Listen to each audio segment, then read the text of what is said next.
Welcome to the Feel Your Best Formula podcast. Are you over 40 and tired of struggling with your weight, dieting, and constantly feeling like you're starting over with nutrition and fitness? Do you wish you had more energy? Do you want to lose weight and finally keep it off for good? I'm Lil, a certified nutrition coach and former registered nurse. I too have been there, and at the age of 44, I decided I was done with fad diets and chasing a lower number on the scale. I was so tired of constantly starting over and wondering why I couldn't get lasting results. I became a nutrition coach and created the Feel Your Best formula for women who want to build muscle, lose fat, and keep it off for good.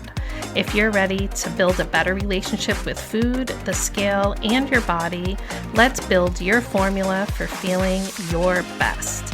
If you're new here, make sure to check the episode details for the link to my newbie starter guide. You'll receive an email straight to your inbox with everything you need to start building your Feel Your Best formula.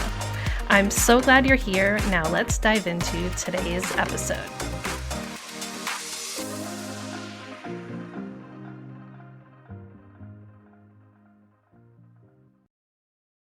Okay, good morning and happy Friday, and welcome to our second mini session of the Feel Your Best Formula podcast, where I just hop on in here with a quick 5 to 10 minute episode so that you can go into the weekend with some action items and some plans to help yourself for the next week. So let's dive in. I'm going to make this quick, but today we are talking about the importance of creating consistency in your meals, and I could talk about how important it is to fuel your body a certain way and time your meals according to your workouts or your sleep cycle or blah, blah, blah. These are things you may have seen out in the wild, wild west of social media, but I'm really sorry anyone trying to tell you that you need to time your meals according to your workouts and get super specific with it, or your sleep or your menstrual cycle or any of those things. I hate to tell you, but that is just making your life complicated for absolutely no reason. And unless you're a world-class athlete, getting that obsessed over your food timing is just silly. But instead, I want to talk about creating consistency in your meals, because you can really benefit from it just making life easier and making your relationship with food easier, making planning your life easier. So that is the approach we are taking in this mini episode. I am not going to be telling you that you need to time your meals for optimal weight loss or, any sort of physical result, because it's not about the timing of your meals. If you work with me, then you know that we use macros and calories, and we really just simplify the process. But part of that is taking that information and implementing it in a way that fits into your life. So how can creating consistency in your meals make your life easier? First of all, can we just admit that we all thrive on routine? Being able to anticipate and guarantee an outcome is a huge part of the human experience and our survival. And that's what routines do for us. We repeat actions that give us an outcome that we feel that we can predict. If I do X, I am going to end up with Y. That is pretty much why we do anything that we do. And sometimes, unfortunately, we create habits that don't even benefit us, but they give us a predictable outcome. And that's a whole other topic for another episode, but I just wanted to make sure to mention it here, because it is true that often habits are not always good for us. So here on the Feel Your Best formula, we're all about creating habits that move us in the direction that we want to go. And we can create predictable eating patterns that can help us anticipate the outcome that we want. So when I talk about consistency in your meals, I want you to think about consistently eating around the same period of time each day. I don't mean that you need to get super anal about this and set a timer or anything, but preferably 3 large meals, each meal eaten around a similar time frame, and maybe one snack, possibly two. But generally speaking, I find with my clients that it's been pretty universal that the afternoon snack between lunch and dinner seems to be a spot where most people feel like they need that extra sustenance. And you can probably skip that morning snack if you're eating an adequate breakfast. So, some questions. Do you find yourself skipping meals, eating very small meals, especially a small breakfast? Do you find yourself snacking or thinking about snacking throughout the day? Do you find yourself overeating at dinner because you are just so famished? Or do you find yourself getting up after you've eaten dinner shortly thereafter and looking for snacks, going into the pantry, the freezer after dinner, looking for more to eat? If you said yes to any of these things, then creating consistency and eating adequate, more balanced meals is something you should really think about.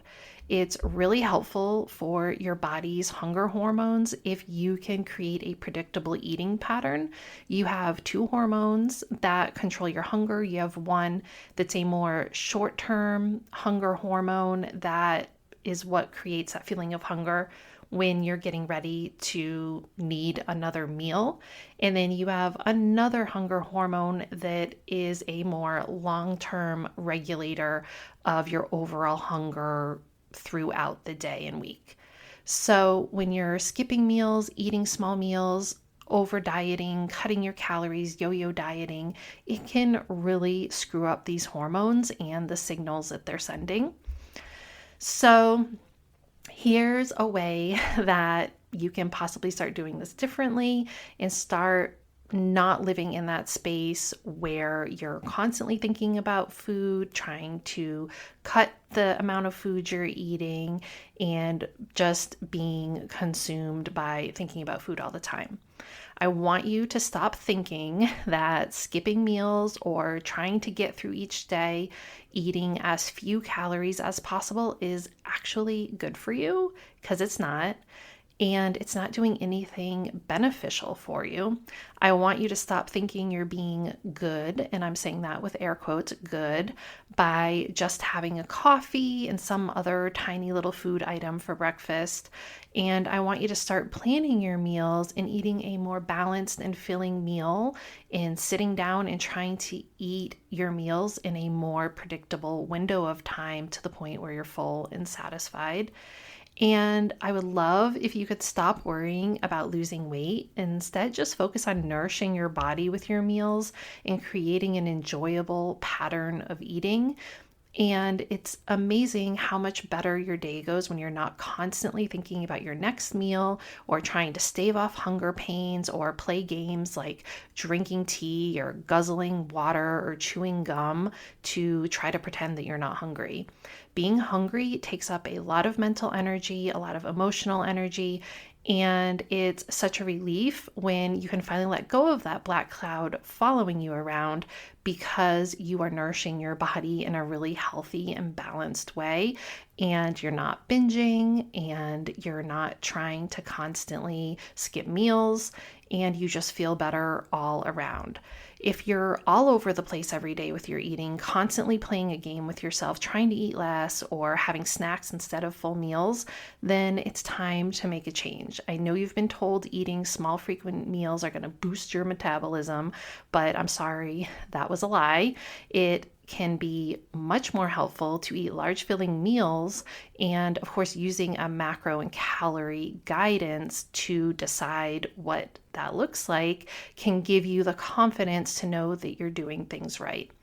As I often say, the biggest thing holding you back from figuring out what really works for you is often your thoughts and beliefs, and we have to let go of all those things that we think we know so we can move forward and do things differently. It's a game changer.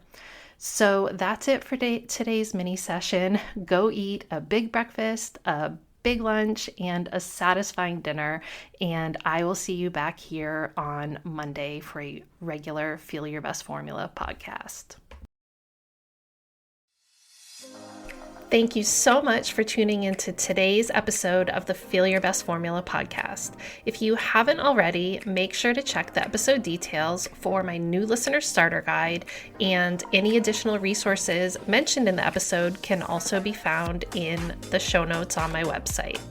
You can always find me on Instagram at macroswithlil, and for more healthy lifestyle tips, recipes, and information on my one-to-one and group coaching services, make sure to check out my website. All the links can be found below. If you know someone else who is ready to start building their formula for feeling their best, please share the love and send them a link to the podcast. I hope you found today's episode helpful, and I'll see you back here next week for a brand new one.